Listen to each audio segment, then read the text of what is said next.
Well, are you getting ready for a holiday trip? If so, you might be wondering, how come road trips seem to go so much faster on the way there and slower on the way back?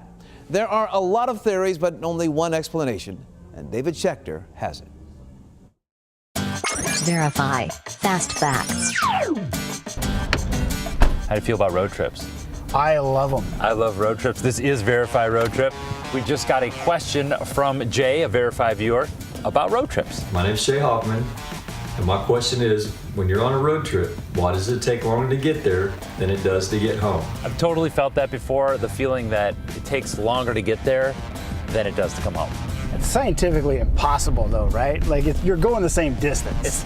It's not possible, but there are actually people that have studied this. And there's actually a name for what they're studying. They call it the return trip effect. There are 3 theories that focus on this idea, and the first one has to do with memory. It comes out of a 2015 study from Japan, and it found that people are not bad at judging how long the trip home is. What they're bad at is remembering how long the trip home actually took. Okay, but that study had a small number of participants, and it didn't really get into why people couldn't remember. So that one, inconclusive.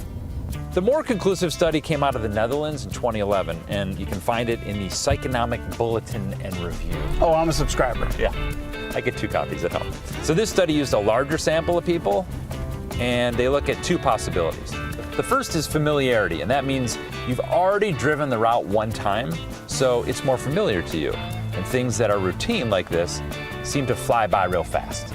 So what the authors of that study did is they changed the route for people on the way home, and they still felt like it was shorter. So that theory, out. So the final theory, again from that same study in the Netherlands, is about expectations. The idea is that we have a way of underestimating how long it will take to get there. Meaning we expect the trip there will be faster than it actually turns out to be, and so that makes it feel long. The authors concluded that people on their way home likely lengthened their expectations for the return trip. In comparison with this longer expected duration, the return trip felt short. All right, what have we verified? Well, basically the research found that we're jacking with our expectations, that we underestimate how long it's going to take to get there, and we overestimate how long it takes to get home. So it's all in our head. All in our head. And that's the return trip effect. If you've got something you want verified, send me an email.